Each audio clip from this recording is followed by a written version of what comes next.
আসসালামু আলাইকুম সবাইকে। আশা করি সবাই ভালো আছেন এবং সুস্থ আছেন। আজকে আমি যে বইটা নিয়ে কথা বলবো সেটা হচ্ছে যে surrounded by idiots by Thomas Erikson. আমি জুন মাসে, মানে এটা এখনো জুন মাস চলতেছে, তো এই জুন মাসে আমি টোটাল এই বইটা সহ 9টা বই পড়েছি। তার মধ্যে সব থেকে বেস্ট এটা আমার লেগেছে। কারণ আপনি যখন একটা বই পড়বেন তখন ওই বইটা যদি আপনার লাইফের সাথে রিলেট করতে পারেন তাহলে ওই বইটা আপনার কাছে ফেভারিট মনে হবে। সো এই যে এই জায়গায় red colour, yellow colour, green colour and blue colour, এই বইটার মধ্যে সেম এই জিনিসগুলো নিয়ে লেখা, যে লাল কালারের মানুষটা কেমন ক্যারেক্টারিস্টিক্স, তারপরে ইয়েলো কালারের মানুষটা কেমন ক্যারেক্টারিস্টিক্স, ঠিক আছে? এই সবগুলো কালারের মানুষের বিভিন্ন জিনিস দিয়েই এই বইটা লেখা। সো অনেক বোরিং টু দিয়ে ফেললাম, let's start the main topic. আমরা সবাই কম বেশি একটা অভিযোগ করি যে আমার চারপাশে সবাই কেমন যেন, কেউ আমার কথা বোঝে না, কেউ আমার মতন করে ভাবে না, চারদিকে যেন বোকাদের ভিড়। এটাই হলো দ্য সারাউন্ডেড বাই ইডিয়টস। আচ্ছা, এই অভিযোগটা কি শুধু আপনার, নাকি আমারও, নাকি আমাদের সবার? লেখক বলেছেন যে বেস্ট সেলিং বই দ্য সারাউন্ডেড বাই ইডিয়টস ঠিক এই বিষয় নিয়েই আলোকপাত করেছেন। এবং মজার ব্যাপার হলো, এই বোকা আসলে কেউই না, আমরা শুধু একে অপরের কমিউনিকেশন স্টাইল বুঝি না। তো লেখক এখানে মানুষের ব্যক্তিত্বকে 4টি রঙে, প্রধান রঙে ভাগ করেছেন, যে লাল, হলুদ, সবুজ এবং নীল। সো প্রতিটি রঙের মানুষের চিন্তা ভাবনা, কাজ করার ধরন এবং অন্যদের সাথে যোগাযোগ করার ধরন, ঠিক আছে, সম্পূর্ণ আলাদা। যখন আমরা এই ভিন্নতাগুলো বুঝতে না পারি তখনই ভুল বুঝাবুঝির সৃষ্টি হয়। চলুন তাহলে একে একে এই রঙগুলোর সাথে পরিচিত হই। প্রথমেই আসি লাল রঙের কথা। এরা হলো ডোমিনেন্ট বা প্রভাবশালী ব্যক্তিত্ব। এরা দ্রুত সিদ্ধান্ত নিতে ভালোবাসে, কাজের ফলাফল চায়। এরা চ্যালেঞ্জ নিতেও পছন্দ করে এবং সরাসরি কথা বলতে পছন্দ করে। এদের কাছে সময় খুবই গুরুত্বপূর্ণ, মূল্যবান। যদি আপনি তাদের সাথে ঘুরিয়ে পেঁচিয়ে কথা বললেন, ঠিক আছে, এরা বিরক্ত হতে পারে।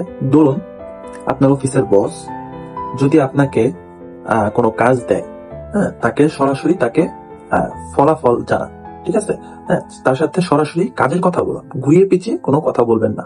এরপর আসি নীল রঙের চরিত্র। এরা হলো অ্যানালিটিক্যাল বা বিশ্লেষণ ধর্মী। এরা খুঁটিনাটি বিষয় নিয়ে ভাবতে পছন্দ করে, যেটা বিশ্লেষণ করে সিদ্ধান্ত নেয়। এরা নিয়ম মেনে চলে এবং কাজ করার আগে সম্পূর্ণ পরিকল্পনা করে নেয়। এদের সাথে কথা বলার সময় আপনাকে বিস্তারিত তথ্য দিতে হবে, লজিক দিয়ে বোঝাতে হবে, আবেগ আবেগ দিয়ে নয়, যুক্তি দিয়ে এদের কাছে বেশি গুরুত্বপূর্ণ পাবেন। এবার দেখি সবুজ রং। এরা হলো স্টেবল বা স্থিতিশীল এবং সম্পূর্ণ এবং সম্পর্ক ভিত্তিক। এরা খুব বন্ধুত্বপূর্ণ, সহযোগী এবং দলের সাথে মিলেমিশে কাজ করতে পছন্দ করে এবং কোনো প্রকার গ্যাঞ্জাম, মারামারি, এগুলো থেকে এড়িয়ে চলে এবং অন্যদের মতামতকে গুরুত্ব দেয়। এদের কাছে বিশ্বাস এবং সম্পর্ক খুব জরুরি। যদি আপনি একজন সবুজ ব্যক্তিত্বের মানুষের সাথে কাজ করেন তাহলে বন্ধুত্বপূর্ণ পরিবেশ তৈরি করুন এবং তাদের মতামতকে সম্মান করুন। সর্বশেষ আসি হলুদ রঙের কথায়। এরা হলো ইন্সপায়ারিং বা অনুপ্রেরণাদায়ী। এরা খুবই আশাবাদী, সৃজনশীল এবং প্রাণবন্ধন হয়। এরা নতুন আইডিয়া দিতে ভালোবাসে এবং মানুষকে প্রভাবিত করতে পারে। এরা সামাজিক হতে পছন্দ করে এবং মনোযোগ আকর্ষণ করতে ভালোবাসে। এদের সাথে কথা বলার সময় ইতিবাচক থাকুন, তাদের আইডিয়াগুলোকে প্রশংসা করুন এবং তাদের হাসিখুশি মেজাজকে উপভোগ করুন। তাহলে বুঝলেন তো, আপনার বোকা বন্ধুটি হয়তো আসলে নীল ব্যক্তিত্বের, যে লজিক ছাড়া কোনো কথা বলে না বা বিশ্বাস করে না। আপনার বদমেজাজি অফিসের বস হয়তো লাল ব্যক্তিত্বের, যিনি শুধু কাজের ফলাফল দেখতে চান। আপনার গল্পবাজ সহকর্মী হয়তো হলুদ ব্যক্তিত্বের, যিনি শুধু সবার সাথে মিলেমিশে থাকতে চান। আর আপনার শান্তশিষ্ট প্রতিবেশী হয়তো সবুজ ব্যক্তিত্বের, যিনি শুধু শান্তিতে থাকতে চান।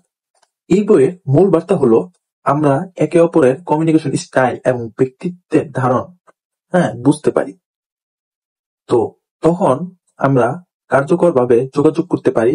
এতে ভুল বুঝাবুঝি কমে এবং সম্পর্ক ভালো হয় এবং আমাদের ব্যক্তিগত ও পেশাগত জীবন অনেক সহজ হয়ে যায়।